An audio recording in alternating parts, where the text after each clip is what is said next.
Welcome to the Revolution Church podcast.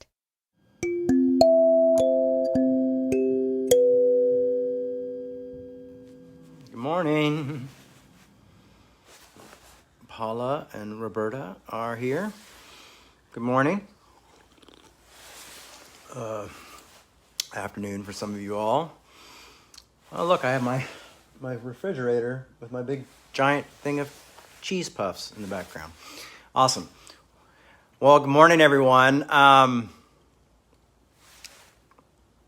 You may notice our good friend Caleb is missing.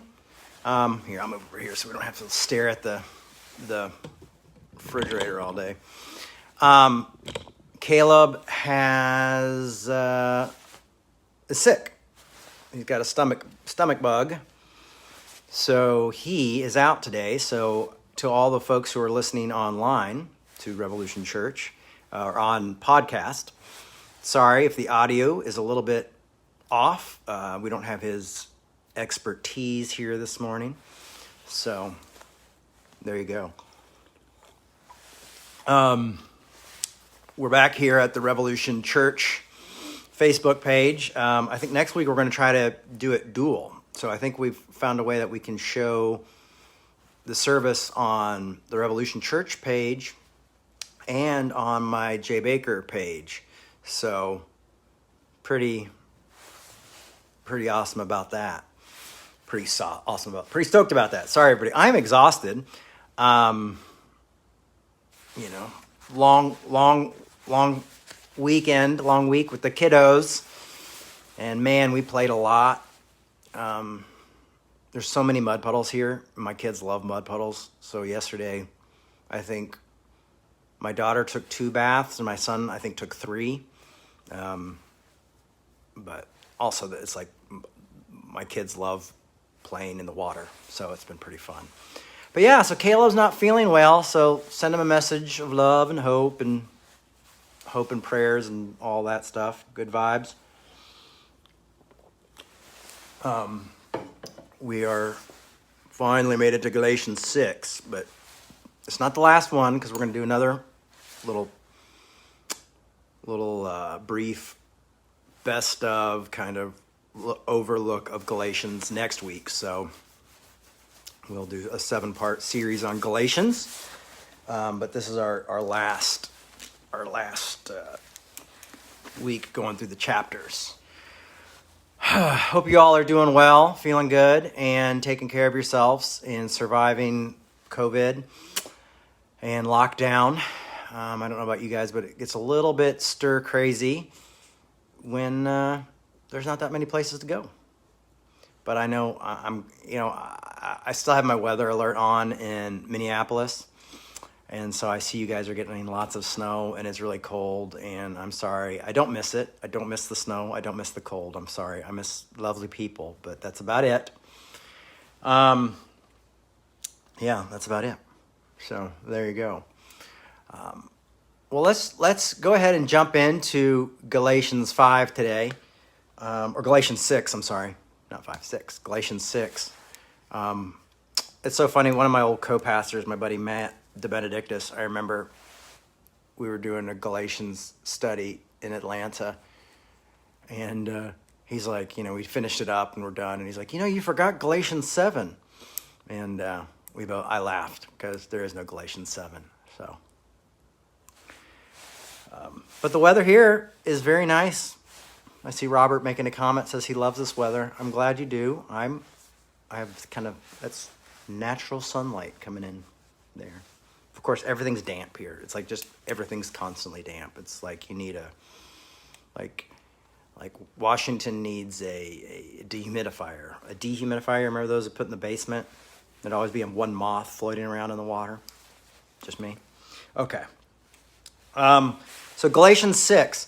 So as we go through Galatians, last week we did Galatians 5, which usually I do in 2 parts. We did in 1, and that was like an hour and 45 minutes, and it was like, but I really dug it. I really had a good time with it, and I appreciated everybody's kind of like involvement and pushback we had a lot of good conversations about Galatians 5. I think Galatians 5 is definitely a highlight in the study.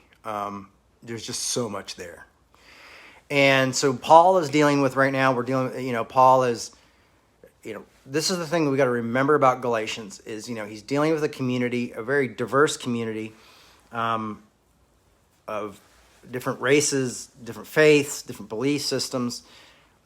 He's writing a rebuke letter because a group of religious folks, old-time religion, came in town and said, Paul's message of grace is trying to tickle your ears and make everybody happy, and we think you need to be convert to Judaism and then to Christianity, and you need to be circumcised, and so all this stuff that's coming in, and that's the only way you can get to Jesus, like this mediator kind of thing in between. And Paul is saying there is no mediator, there is none of that. It's all about grace. Everyone's accepted. Everybody's one in Christ, and and it's continuing to kick back and say, don't destroy each other, don't hurt each other. So it's really this great book of rebuke and kind of him proving himself and of grace. And I love it. I love it because there's so many, it's like a contradiction. Like the book of Galatians should not exist. It's really a great book. And the way it is written is one of these phenomenal things that we're lucky that we got it. We're lucky that it survived as long as it did. And so we'll just jump into Galatians 6 and look at this. Also, just a side note, I'm going to try to do Afterglow, but I don't know if it's going to work because I've got to get up here and touch this and go through everything, and I don't know how good I'm going to be at that, but we'll give it a try, because usually Caleb is behind me reading through the comments, so we'll give it a try. I'm a lone wolf today. Galatians 6.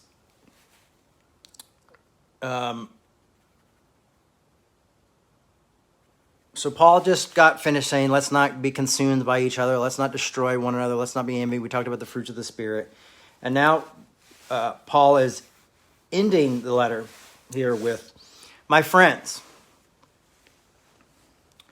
if anyone is detected in transgression, you who have received the Spirit should restore such a one in a spirit of gentleness.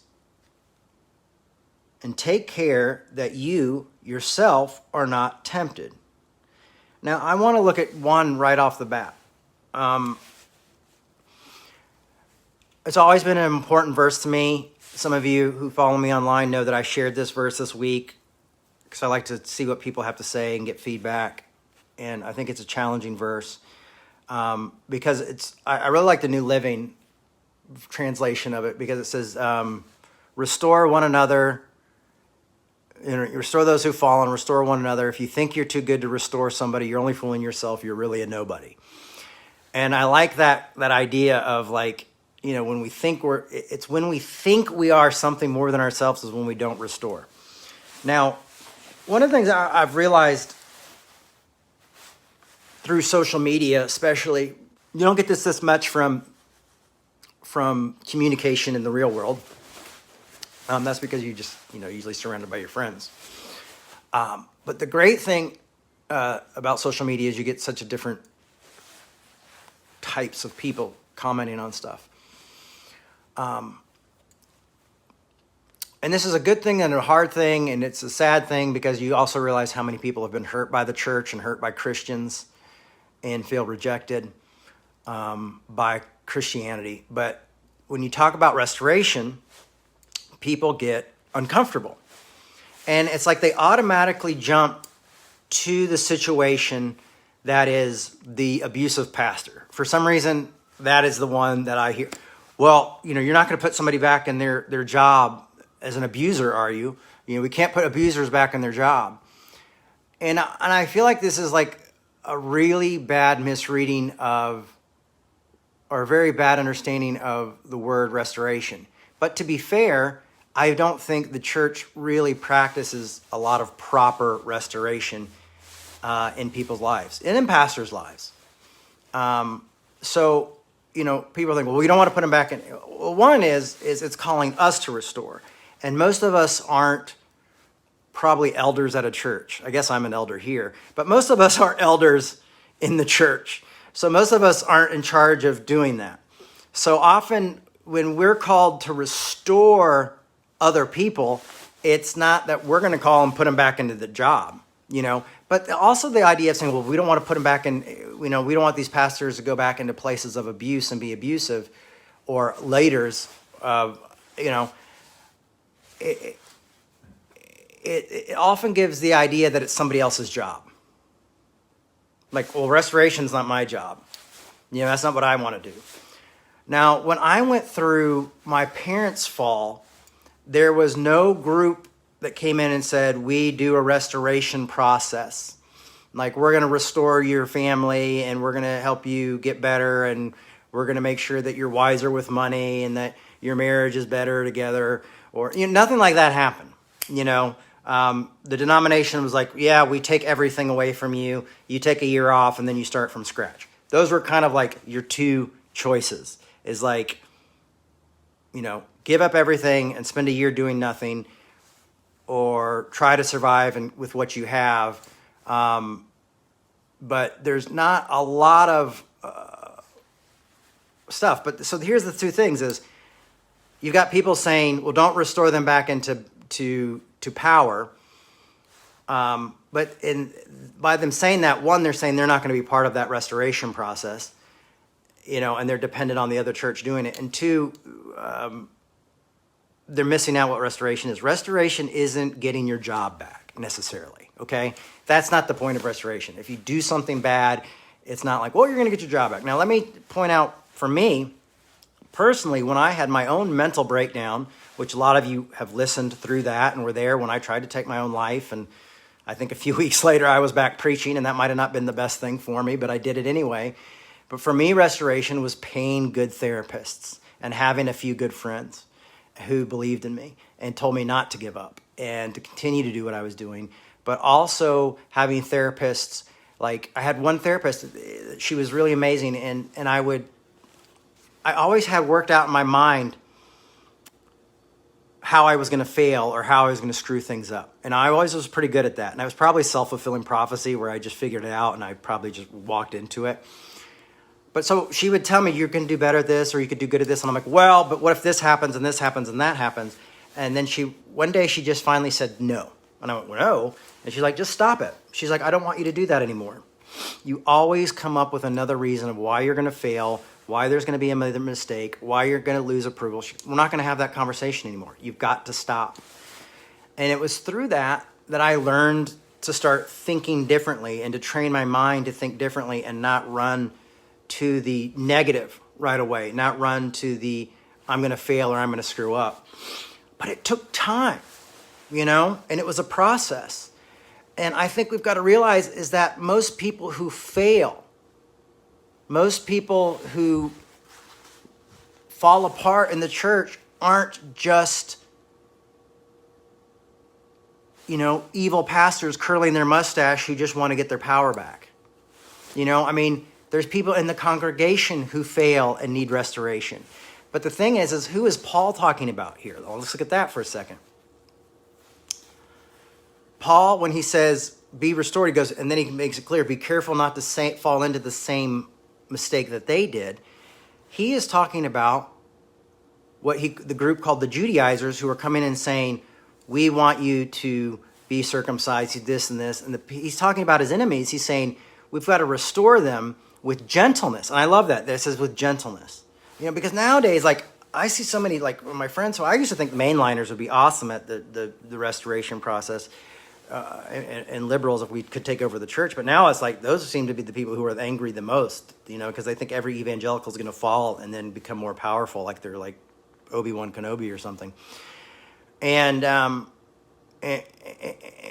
so they're real reluctant, like, oh no, we got to be careful. Oh no, we can't do this, and so we're missing this key of that, what Paul is saying, though, is like these people need to be handled with gentleness and kindness and love. These people who I am arguing about, who I just said I wished would castrate themselves, so Paul's not perfect either, these are the people that I want to see be able to be restored. But he's not saying they're going to be restored to their same place, because obviously he's like, no, I want those guys who are fighting me to have a really good organization with really top leaders who want to destroy me.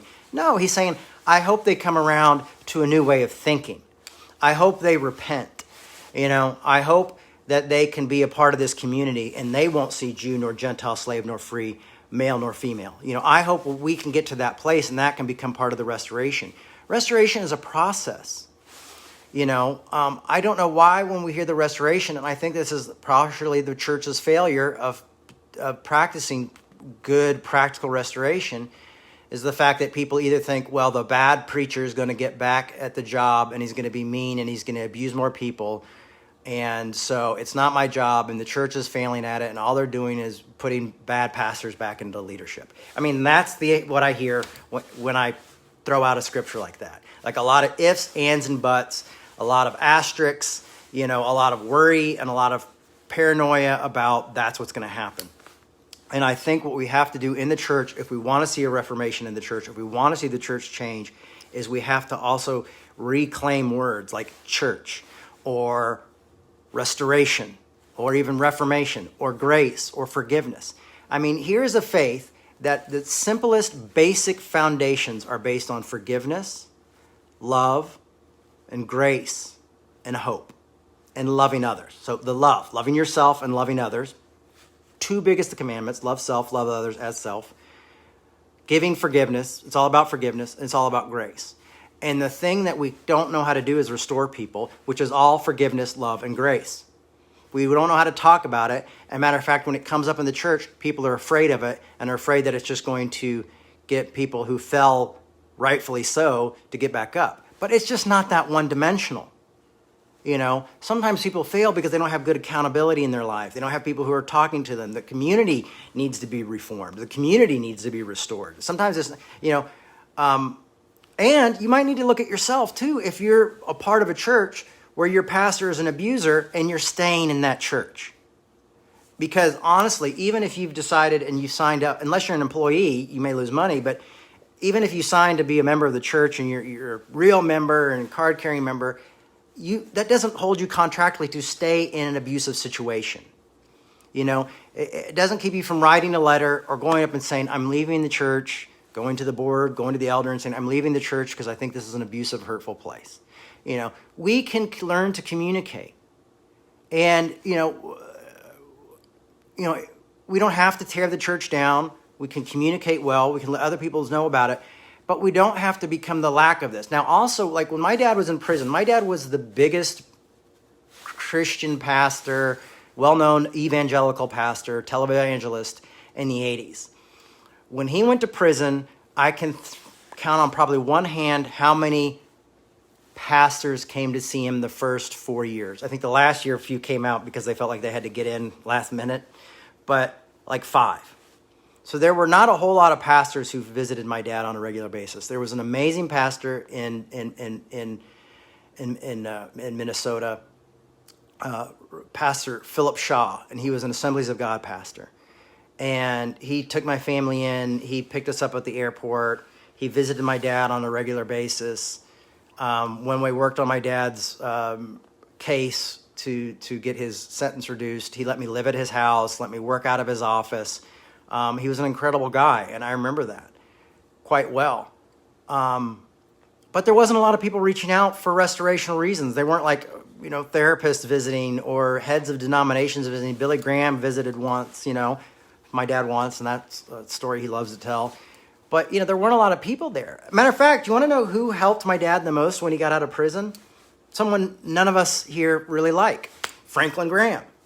Franklin Graham got my dad a car, rented my dad a house, and gave him a place to live. So if we're really worried about the restoration process, maybe we need to get involved in the restoration process. Maybe we need to be in the business of forgiving people and realizing that restoration takes time. It's not just about getting your job back. Some people, if restored properly, they will realize, I am not called to be in ministry. I mean, heck, half the people who read Pete Rollins' books leave the church. We'll just hand them a Pete Rollins book. Oh, you failed. Read this. You know what I'm saying? Like, people, if they're restored well, if they have good therapy, if they have good friends, if they have good counseling, they might go like, you know what, this job was killing me and I was compromising because I was burnt out. You know, my marriage was falling apart because I was working too much. My children were going crazy because I never saw them. You know, there's all these different things that can take place within restoration where the person, if they're really healthy, might not want to even go back and put themselves in the similar situation. So I think we've got to get away from this imaginative thinking, almost like this comic book thinking of that when we hear the restoration, it's going to be all evil pastors who want their power back. That happens, but we got to let it go. You know, there's people write books about it and do things like that. You know, I get it.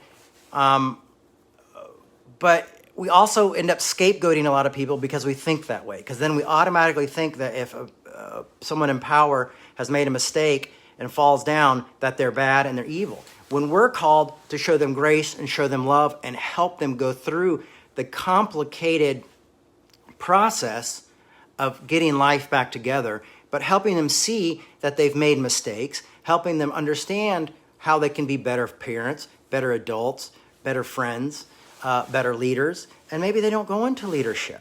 I know a lot of pastors who fell out of the church and don't do it anymore. I know a lot of families that were destroyed because their families fell apart in the church and they were kicked out of their house and the congregation didn't want anything to do with them. And I know one family who lost their son who killed himself because he felt so rejected by his church family when that happened. Actually, I know two. Another one who had gotten AIDS and he felt like it was his family's fault because he got AIDS and the church was rejecting his father as a pastor, that he took his life because he was going to die anyway, and he felt like he brought shame onto the family. So we don't realize, like, when we do this stuff, when we jump in, like, we just seem to choose who we want to love and who we don't love. And how do we do that based on a job title? You know, I'm not here trying, if I fail, I've got good friends. When I mess up, I do fail. I do mess up. I do make mistakes. You know, I've got a good group of people. I got a good board. I got a good guy who handles all our finances. You know what I mean?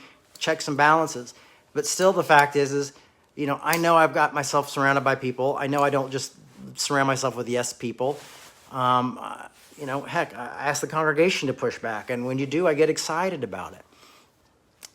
So the idea is, so if we see someone fail, if we see someone hurting, if we see someone who's made a mistake and done something awful, we are called to restore that person.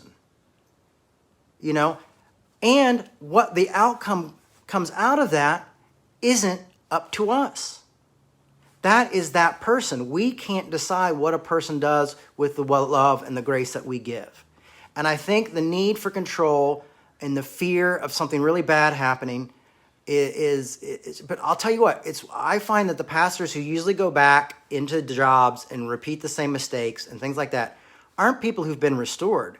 They're just people who got knocked on their ass, nobody helped them, so had to pull themselves back up and just worked back into the same job because they didn't know what else to do, and they didn't have anybody else to help them with that. So usually it's the lack of restoration in people's lives that cause them to go back and do these crazy things. It's not restoration, because restoration, there's accountability in restoration.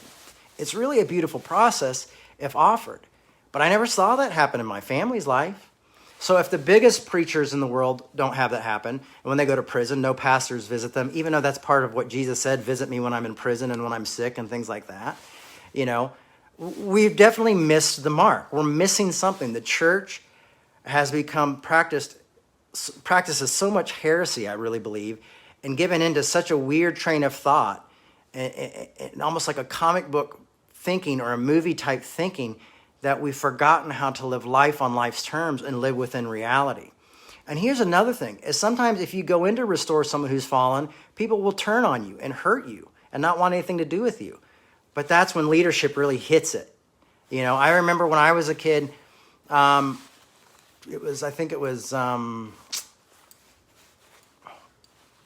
Roberts' son. I can't remember his name off the top of my head right now. Richard Roberts. He got a divorce, and it was a real big scandal, and everything was going on. But my dad knew him and knew his wife and spent time with them, and they talked a lot. And my dad said, hey, why don't you come host a couple shows, maybe get your feet back. Let's just see if this is something comfortable that you still want to do, you know. And so I remember my dad always being like, you know, people deserve a second chance. People do. And I'm not just talking about my dad, but I'm just saying that's where I learned this idea of forgiveness and restoration. But restoration doesn't mean like, you know, I just hate that we have to jump to someone like Hitler. Like, oh, what about Hitler? We're going to restore Hitler. I'm like, no, that's insane. That's not what I'm talking about. I'm talking about also people in church. So restoration just isn't for pastors. That's another thing we got to start thinking. Restoration is for people in the church, people who are bankers and people who are homeless. We want to restore them and help them get their life back together and help them get into homes. People who are drug addicts, people who are alcoholics, people who are, you know, are just going through life, people who suffer from depression, you know, the people in the pews, people outside of the pews, human beings. It doesn't have to be a Jesus thing. You can take restoration outside of religion and find people whose lives are going broke and just love them and help them live life well. I mean, I feel like I got that from a couple friends. I mean, your friendship can change someone's life. I had so many people when I had my breakdown tell me that I needed to quit the ministry, just go get a normal job and take time off. And it took one little Irishman, Pete Rollins, saying, F 'em, mate.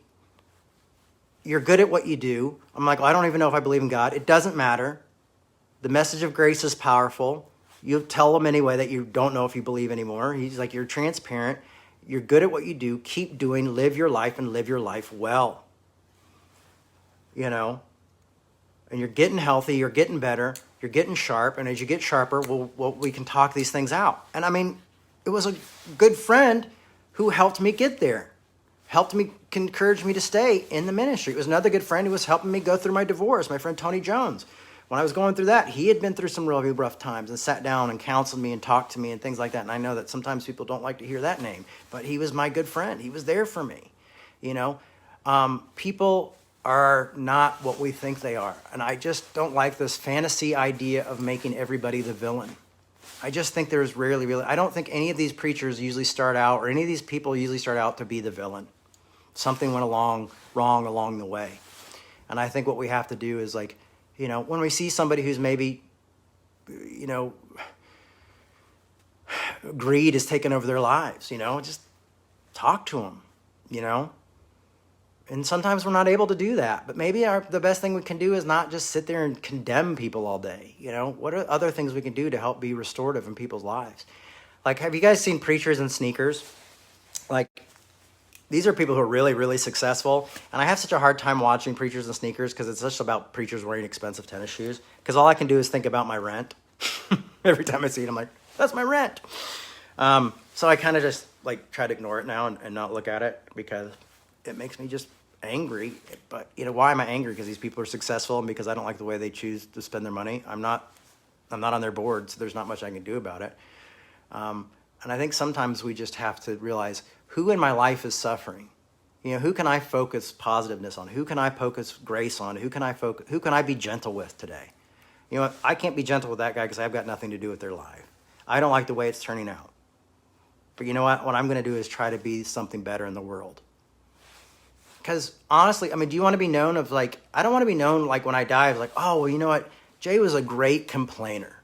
Jay was a great critic of Christians. Jay was really great critic of politicians. You know, he just criticized the hell out of them, said how they should live and what they should do. And, you know, that's the one good thing is you could always count on him for a critical word about somebody who was fucking up. Pardon my language, but I'm passionate about it just because I feel like I see so many people doing that nowadays. And I'm like, is this ministry? Is it just ministry where we just sit and talk about how horrible people are? I think it's, in some ways, I kind of like it because I feel like I don't have to criticize people as much anymore because they're getting criticized from everybody else. So I can kind of just go in and think differently and think well and do my thing.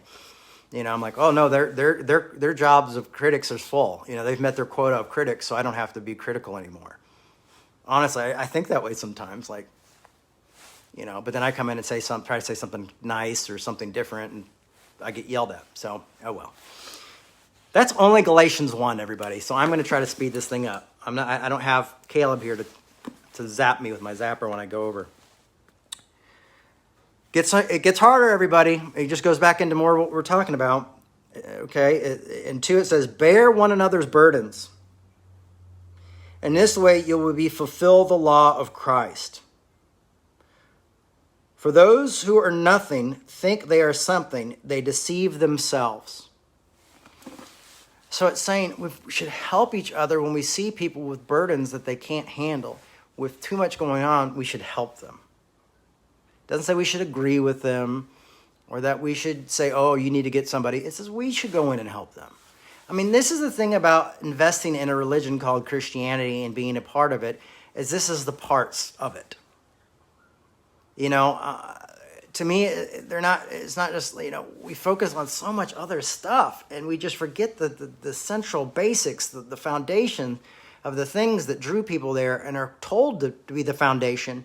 And the only way we can stand, is bearing one another's burdens, being in community, having hard conversations with people, I will also say that restoration also plays a part in telling people hard truths. Okay? So that's another thing, is you tell them the damn truth. And you don't have to tweet it then. You don't have to subtweet it or whatever, they call it, or sub-Facebook it. You just tell them the truth. Listen, you're missing the point here. One thing I love about my relationship with Pete Rollins is, like, when I was going through my divorce, I'd be like, oh, my ex, blah, blah, blah, blah. And he'd be like, well, Jay, but don't forget you did this. He was not the American friend, as I like to call him. Like, you need to be more like an American friend, where it's like, yeah, she's awful. Yeah, that person's horrible. No, he'd be like, no, well, Jay, what about this? You did this. Oh, I don't like hearing that. You're supposed to be agreeing with me. But no, you're right. And I need to take responsibility for that. So restoration is also telling people the truth when they're going through it. It might be telling them when they're ready to hear the truth, or you could try Pete's method of just telling them the truth whenever you feel like it.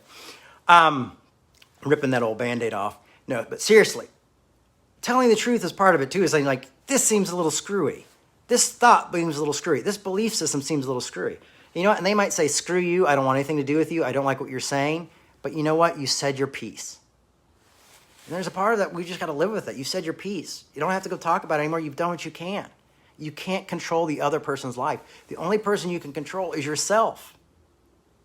Well, I don't want to control anybody's life. Well, then stop talking about it. I challenge you to stop trashing them then. I understand when we're trying to hold politicians accountable and we're trying to say things and have conversations. I'm not saying we don't do that anymore. But I'm just saying we just think about this stuff when we're thinking about restoration. Because being a fallen minister isn't a reality for everybody. But for me, it was what I grew up in.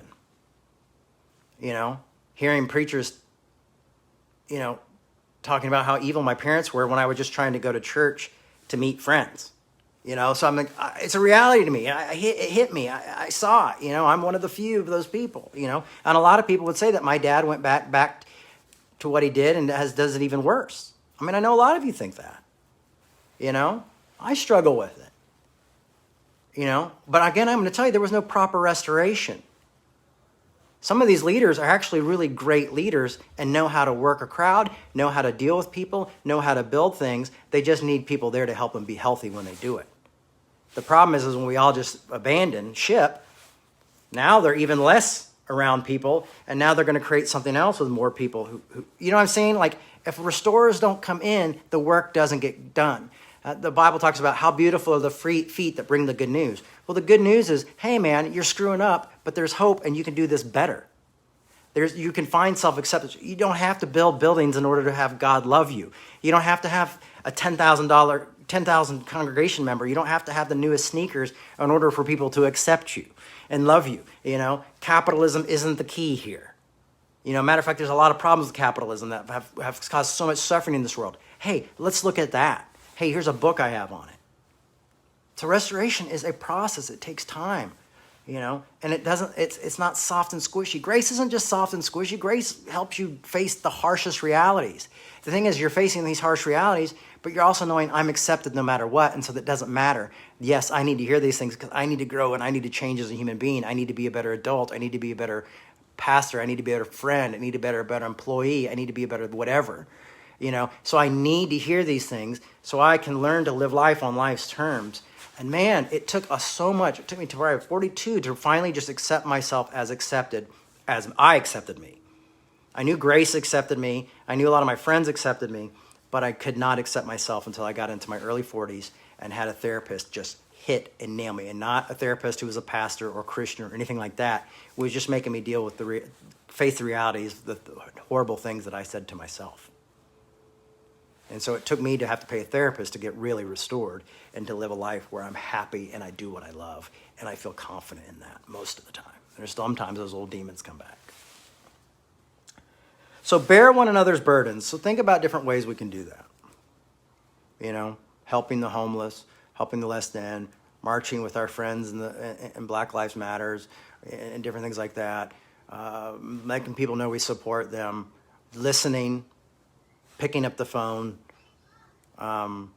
holding our tongue sometimes even, not being an asshole, you know, giving somebody a ride. I mean, there's just these little things that I think we don't realize these are the parts of picking up the burden, just everyday life, you know? So, I mean, every now and then I'll get somebody like on Twitter. I have a friend who I met on Instagram, and she's a musician, and she's really cool. And she just wrote some really nice stuff about revolution and what the church was doing. I mean, it felt like $1 million. You know, I mean, I just felt like, oh, wow, this makes me want to continue to do it because she was saying, this is what I'm getting from it. And I'm going, that's what I was trying to talk about. That's what we're trying to do. You know, it's like, oh, okay, so what we're trying to do is actually being effective. You know, and it was like it helped me carry a bit of a burden because it made me feel like my words weren't falling on deaf ears. You know, it was really cool. Not that I think that with you guys, not you guys. So if you're nothing and you think you're something, you're only fooling yourself. You're deceiving yourself when you think I'm too good to restore them, or I'm too good. Oh, they're evangelical. I'm mainline. Oh, I'm mainline and they're evangelical or whatever. You know what I mean? Like, oh, they're conservative. Oh, they're progressive. Oh, they're this. Oh, they're that. You know, we're all humans. We all are humans and going through this together, you know?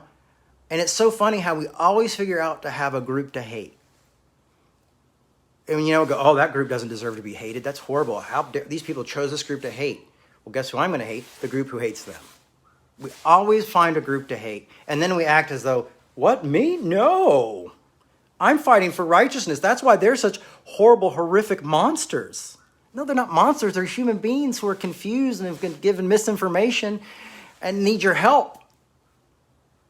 Who's going to restore them? You know, I put up this thing about, you know, this quote about learning to talk to people you disagree with. And even that, people are like, I don't know. What if they are abusive or what if this? And I'm like, I'm not saying you go talk to your abuser. I'm saying we learn to just talk to people we disagree with. That's the thing, is we just are so reactionary. We just jump to the worst case scenario and not realize, like, oh, you know, here's somebody who likes a different type of art than I do. I mean, start there, you know, or doesn't like the same type of music. I mean, you can start little. But, you know, if we want to change people, we're going to have to go into their lives. I honestly feel like we can do more through having conversations than we can. I think protesting is important, but I think what really happens is when we go in and we talk to the leaders and we sit down and we have conversations and we are forced to recognize each other's humanity. I think that's what makes a huge difference. I really do. I really believe that. And that's what I've read, and you know, that's what King has taught me. All right, we'll go on so we can get through this.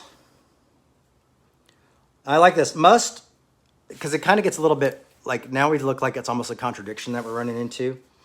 All must test their own work, then that work, rather than their neighbor's work, will become cause for pride. For all must carry their own loads, which I love. It says we got to carry each other's burden, and then it says everybody's got to carry their own loads. Now, I think Paul might be being cute here, and I like this idea, is that he's saying basically like, carry one another's burdens, but guess what? Most likely, people aren't going to help you carry your own burdens, so we all got to carry our own loads.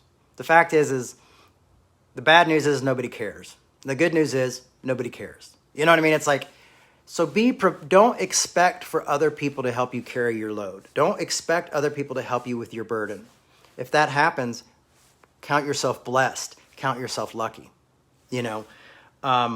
But we do need to be prepared to carry our own loads, because right now, human nature is that not everybody really wants to help you carry your own burden, because also they're dealing with their own shit, and they got a lot of burdens too. And you know, they might need some help as well. So maybe you two can just carry each other's burden next to you. You can be like workout partners. But I love this. It says, all must test their own works. Then that work, rather than their neighbor's work, will become a cause for pride. And you see what I'm saying? Like, test your own works. Like for me, when I was looking at all these, I remember the first time I'm going to go back to the preachers and sneakers thing, and I saw this, and I was like, oh, look at that bastard. That bastard's got like $3,000 tennis shoes. Yeah, that's like 2 months rent right there. What's going on, you know? And then what I realized is like, I've found a way to criticize people who do what I do, but at a much higher level of success. They're really successful. Now, I like Dickies and Vans, and you know, I do like there's a leather jacket that I've got that's really expensive. It's a Schatz leather jacket, and it's my favorite thing in the world when it fits. But point is like I was finding a way to tear down somebody else and feel good about it, and finding a way to justify it. You know, like someone who's more successful at something than me. You know, maybe I could sit down and have a conversation. I could be like, hey, how do you raise funds and how do you manage money? Also, do you think that, you know, you might be a little incensed, like you're wearing these shoes that might send a different message out? You know, maybe we could have that conversation, you know, and learn from each other rather than me just be like, you know, because what it's allowing me to do is I'm not focusing on my own self. I'm not focusing on how to make Revolution better. What I'm focusing on is being jealous over somebody because they have nicer shoes than me. And because I have some sort of convictions that these certain people shouldn't have nice shoes, but who cares what shoes they're wearing, to be honest with you? I mean, what are they doing? I'm making it about them. It's no longer about me. And I think a lot of people do that. I think we become extremely critical of others is because we're in so much pain, because we're hurt, we're suffering, and if we focus on other people, we feel less pain. It takes the focus off of ourselves and puts it onto others. And we feel so critical of ourselves that we don't know what to do with that criticalness, that pain, with that anger. So we release it through focusing on other people and not focusing on ourselves. And so at the end of the day, it makes us feel better about ourselves. But it is a horrible way to live. It's not practical, and a lot of people do it. And it's self-soothing. It is it's a coping mechanism. It's a coping mechanism. So we're all using these coping mechanisms of focusing on others. And it says, focus on your own works, and then you have something to be proud about. You know, focus on what you're doing. Don't focus on what the other person's doing. You know, I mean, I see these in memes, and I'm like, oh, yeah, I agree with that. Like something in a cool meme, written in a cool way. And then I see it in the Bible, and I'm like, oh, isn't that precious? It's telling me to worry about myself. And I just let it go, because somehow the Bible in my mind is also sometimes precious rather than extremely vital and important. But I think Paul is a philosopher. I think Paul is a brilliant human being. And I think he's an extremely flawed human being as well. But the idea is if we learn to focus on ourselves, become comfortable with ourselves, build ourselves up, get the help we need, be good friends to our friends around us, we won't have to vicariously live on this throne of judgment that somehow makes us feel better about ourselves. Because what you're getting a clue into is when we do that kind of stuff, you're getting a clue into that. Remember earlier where we said, oh, I don't want to put that evil pastor back into the position. Well, that evil pastor that you're thinking of is just a big insecure person who probably had a horrible childhood and is trying to cope using a coping mechanism through really good leadership skills. And so what they do is they're fighting their demons on stage and hurting other people because they're yelling at themselves, but they're hurting other people while they're doing it because they don't know how to face themselves. So that's what you're seeing. And what we're doing when we're down here being our little critics, we're just doing it on a much lesser, smaller level. You know? It's amazing to me, like, we've got to trust the person, got to trust the victim, blah, blah, blah. And I was listening to this about the pastors being hurt and stuff. And so I came in to have this conversation with these people who were talking about this and said, well, I went through it. My parents did something, you know, and they fell apart. And I went through all this. And this is what I experienced. And they're like, oh, your voice isn't really needed here, Jay. But the idea was like, oh, I'm not a victim because I was the son of or a part of something. You see what I'm saying? So we just really pick and choose who we want to see and how we want to see them. And I like that Paul's saying, learn to focus on yourself and work on yourself. You know, because if we're healthy, if you feel self-confident, you'd be amazed when you accept yourself. I don't even say self-confident because I'm not the most confident person in the world. But I'm happy being a 45-year-old punk rocker who barely makes a living doing church, pastoring a church, and lives in Seattle and is raising his kids. I like that now. And people tell me I need to do this or do more of this or do this. And I listen, but sometimes I just take it with a grain of salt. You know, because I feel comfortable finally in my own skin. And it's funny how many things I don't care about now that I feel comfortable being me. that I feel peace in my own life. And I really highly recommend. I took DBT, dialectic behavioral therapy, and I highly recommend it. I don't recommend you go to church to learn this stuff. Go find a really great therapist if you can. I don't have medical care right now. I don't have insurance right now, so I'm not seeing anybody. But if you do have insurance, take advantage of it, because it really helped a lot.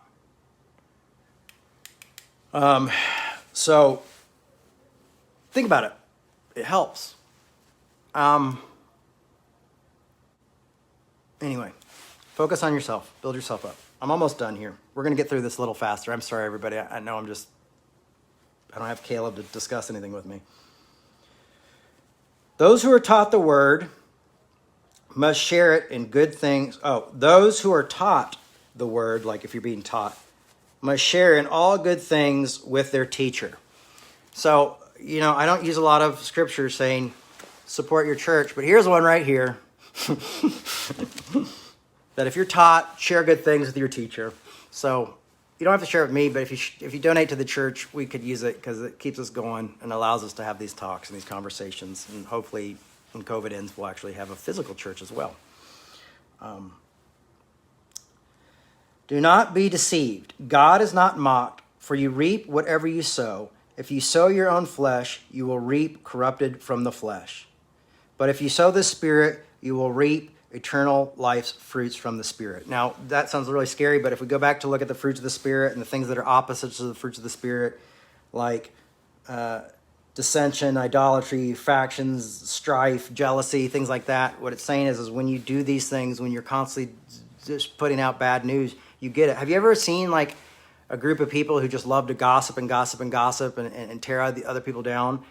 And then like when they run out of people, then they turn on each other. You'll sometimes see this with like Facebook groups, and they'll have somebody they really don't like, but then all of a sudden you realize that they're starting to hold each other up to this like really high standards, and they start to turn and hurt each other. You see it in the church all the time. You see the church turn on each other all the time. And that's a really tough thing to see and do, but it's funny that so when we're sowing these bad things, we don't think they're going to come back to bite us, but then eventually they do, and that's a good sign. The fruits of your work are a good sign. The cause and effect of your works and what you're saying and what you're doing is a good sign of how you might want to think about your life and what your life is producing.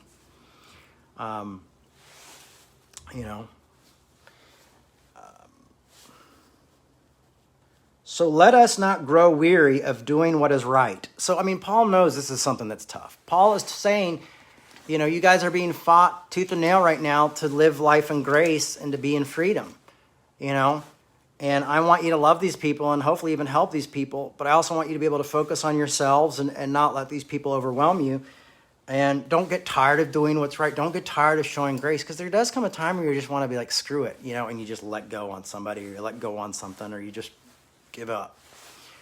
And Paul is trying to encourage, don't get tired of loving others. It's a tough job. And that's why he needs to say it. It needs to be said. It is really tough to love other people. It's really tough to care for other people.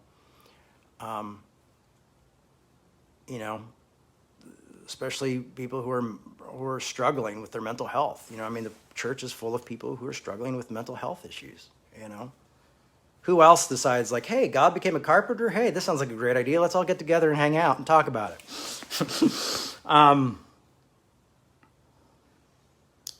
So then, whatever we have an opportunity, let us work for the good of all, and especially for those in the family of faith. So I'm going to just say, for me, I won't even just take out the family of faith. Just say, let's work good for all, And I guess what he's saying maybe is the family of faith, as he means your community, because he's make sure you're in a healthy community. Because if you're in a healthy community, you're going to be healthy. So work for that good, and then you all can work for the good of others. I love that about Malcolm X, is when Malcolm X, goes through this journey in his life where, when he joins the Nation of Islam, and then he just starts to become more inclusive and more inclusive and more inclusive, as he goes on. But even at the end when he's all people can be of this faith, he's but we're going to have this organization that white people can help us with, but they can't join. And what? And he's no, but they can't join because we need to work on ourselves right now as a community. We need to make ourselves better as a community. We need to be healthy before we can be together, before we can all be together in community. And I thought, wow, that's really a mature way of seeing things. I think Malcolm X said a lot of really harsh truth. He gave a lot of really hard truth. But I still think it's truth, and I think it's good. And I think sometimes, like, honestly, I feel like if I could just be like, all right, everybody in the church, you're not allowed to proselytize anymore. You're not allowed to go out and get converts. For another year, you all have to just focus on yourselves and work out your stuff. And then maybe next year, then you can work with the other denominations, but you still only have to be in the Christian community because you have to work on yourself because this has to become, the community's not healthy. What are we going to do to become a community? And maybe after that, we can start talking to people again. Maybe it's time for us to focus on ourselves and figure out what the problem is and why we're doing more damage than good, or why we're doing so much damage. Maybe not more damage, but why we damage people so much and hurt them so bad. Why we hurt each other so bad. Why we can't practice the foundational message of our faith.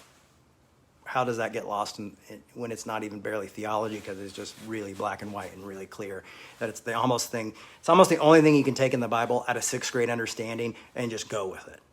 People want to understand, why was my mom who she was? Why is Tammy Faye who she was? It's not because she was a theologian. It's because she believed that she was supposed to love God with all her heart and equally as important as her neighbor as herself. So she just really believed Jesus loved everybody. She really believed that that's what she was supposed to do. She was supposed to forgive because she wanted to be forgiven. That was just her life. She just grasped the basics, and she became a great human being and an icon in a lot of communities because she just stuck with the basics. So I'm not going to say, like, if you want to be a fundamentalist, make loving your neighbor and loving yourself as your fundamental belief system. That would be a good fundamental to have. Because, man, I sit down and talk with theologians a lot, different theologians. I'm not a theologian, but I sit down and talk with theologians. It's funny because this doesn't ever usually come up in our conversations. Just the basics. All of that.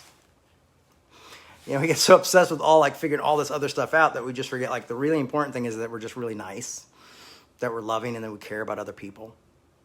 We forget that that's important, and I hate that, I don't like that a lot, or that we find people who aren't doing it so we can treat them like shit just so we have a group that we can despise. It's I just don't think that's what the religion of Christianity has called us to. I don't think that's why people like Hegel were drawn to Christianity. I don't think that's why people like Brennan Manning or Martin Luther King or people like that were called to Christianity. Paul Tillich, I think they saw something beautiful and they were able to expound on it. Anyhow, almost done. So whenever you have the opportunity for good, do so, especially for those in the family of faith. See what large letters I make when I write this in my own hand.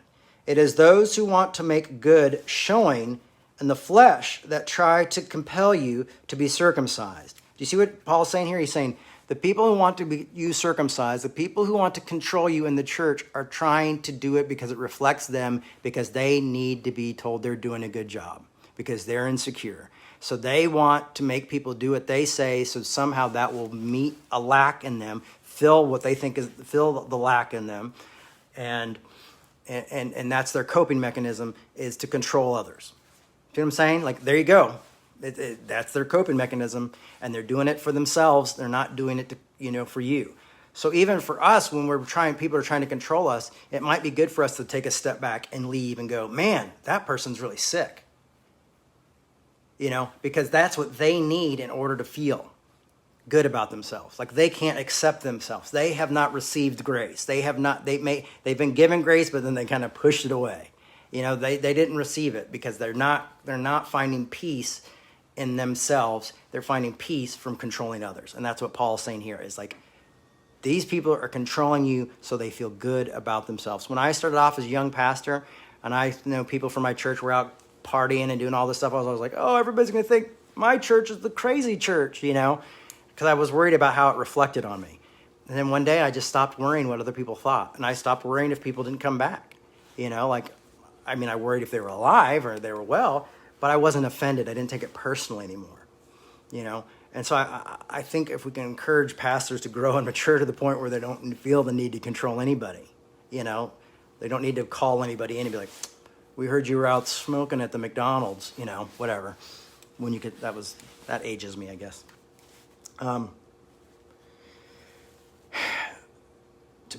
Even circumcised do not themselves obey the law, but they want you to be circumcised so that they may boast about your flesh.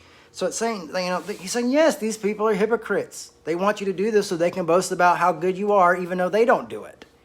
They can boast about how humble and meek and loving their group are when they're not doing it. I'm busy out buying my new Air Jordans. I don't have time to do it, but you should meet my congregation because they are swell.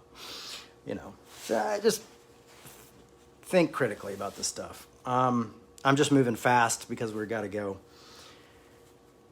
Paul says, "May I never boast about anything except the cross of our Lord Jesus Christ, by which this world has been crucified to me, and I to the world." And it's funny when you hear things like, I've been crucified to the world. A lot of us were raised in evangelical churches, so we think that means I've been crucified to, not listening to rock and roll music or going to the bars or, But what it's saying is like, and I've been crucified to the world, he's like saying, like, just some of these things don't drive me insane anymore. I'm trying to focus on human problems and human issues. The gossip doesn't get me going anymore. The tribalism doesn't get me anymore. Paul fights against tribalism. So that's just who Paul is. And so he's saying this tribalism, the us and them thing is not what gets me anymore. That's crucified. That part of the world of me is gone. So it's actually a deeper look. This is someone who wasn't a shallow thinker. He wasn't a fundamentalist. He wasn't, thinking the shallow thoughts. These were deep thoughts, and we've got to take a deeper look at why this letter was written, who it was written to, why, what the words say, because that's what's important, is not just taking it at a face value idea of thinking, well, he's just talking about, rock and roll or things like that. No, he's saying, my interest in this world died long ago. Like some of this gossip, some of this tribalism is just, does not affect me this way anymore. I want us to be a community of humanity. I can't cover enough of that. This is only one sermon, so please don't jump on that if you think that I said something wrong there. For neither circumcision nor uncircumcision is anything, but a new creation is everything.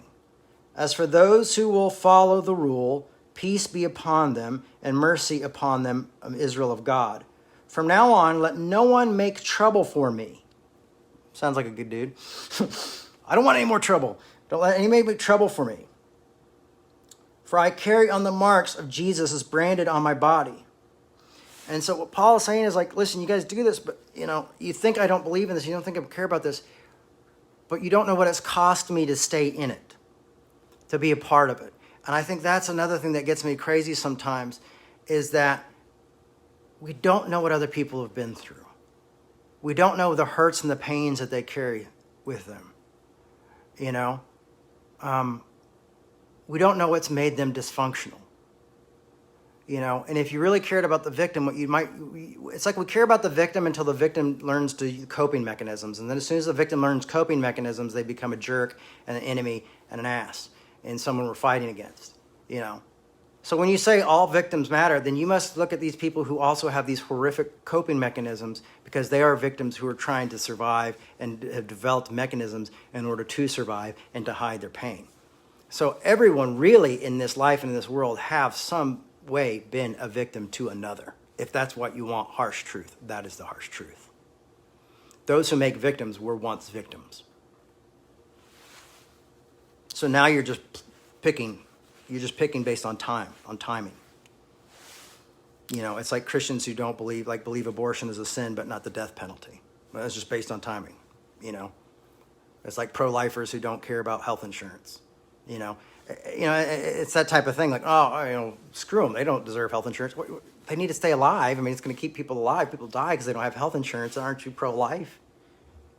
It's not a political thing. It's just common sense. So it's like saying like only victims who are new victims or victims that I agree with or that I can see or that I can feel for are truly victims. And if you ever watch things about serial killers and you watch the way those people grew up, it's horrific. I mean, there's some real horror stories that none of us could survive through, and their coping mechanism became horribly indestructible, horribly evil, and horribly painful to others. So the world is complicated, and we're all full of contradictions. And so there aren't any simple answers, just simple thinkers. Paul ends with, may the grace of our Lord Jesus Christ with your spirit, brothers and sisters, amen. So there we go. We'll wrap up. We'll cover kind of like a overview of Galatians next week, but that was the study. I'm going to try really, just for a few minutes since I went so long, because I went an hour, but I'm going to try to read a couple comments. Let me see if I can do this without Caleb here. Okay. Well, this is sad that no pastors visited him for so long. What a statement of the church. I guess, thank you, Steve, talking about my dad. Yeah, that was kind of a thing. One thing that I don't think any of us read and comment from Bob. Bob, my good buddy, amazing man. He's got a hell of a story. You'd never think he would say, wow, Franklin Graham, amazing. So that's pretty cool. You have to know Bob, I guess. Bob's great, though. Someone wrote about the church. Yes, this affects the family. The effects on the family is huge. In our situation, we weren't interested in going back into leadership, but just to talk to some, care, talk to some or some care would have been very healing. Explain to our young kids why people were close to no longer, or why we're so close or no longer in touch with us. Yeah, so, yeah, I mean, here's someone who was in ministry and is saying, like, it would have just been nice for my kids to have closure and to be there. You know, we didn't want to go back into power. We just wanted to communicate and still be friends, you know. And it's really sad when the church says, well, we can't be friends anymore. I mean, we don't, there's not a lot of doubt in the Bible about excommunication. Some people say, well, when someone sins so many times, you're to treat them like tax collectors and prostitutes. But I'll ask you this then. Who did Jesus hang out with the most? Who was Matthew? Matthew was a tax collector.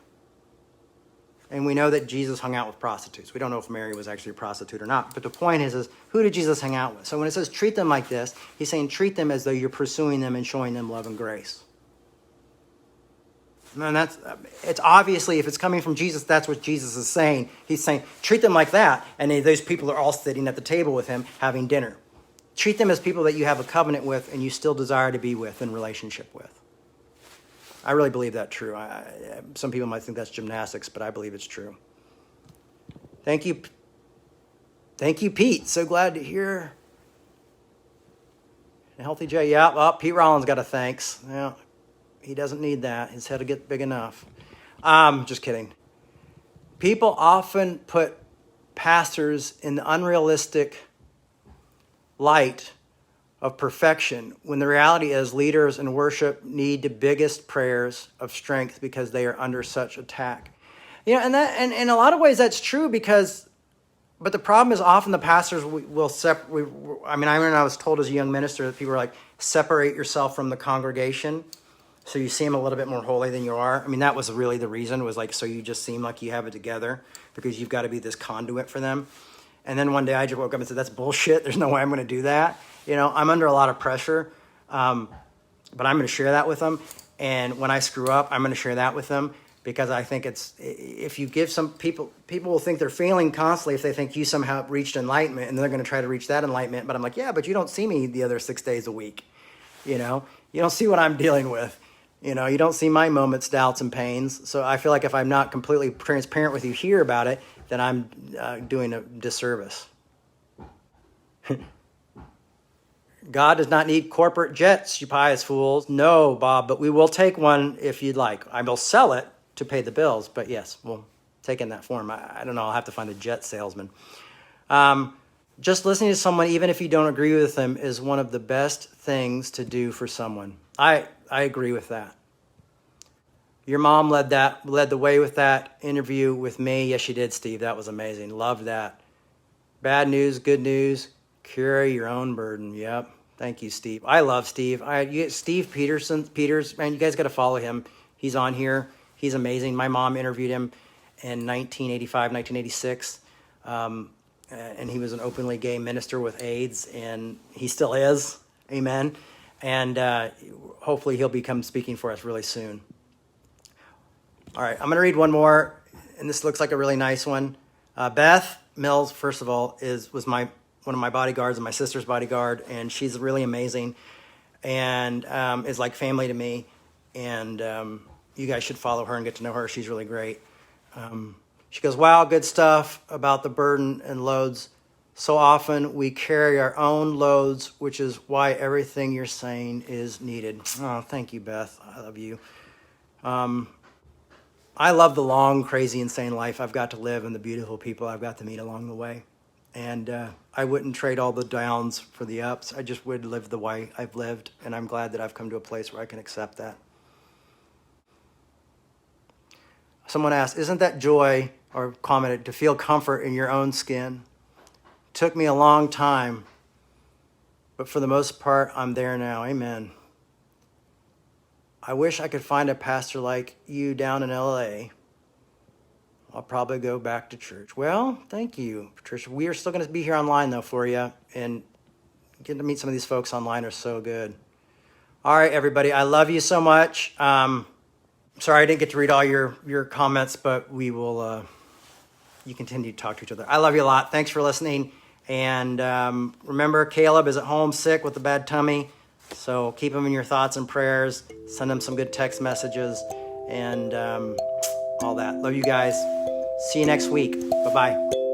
Our ministry is supported 100% by listeners like you. To make your 100% tax-deductible donation today, please visit revolutionchurch.com/donate. You can also learn more by clicking the donate section on the website.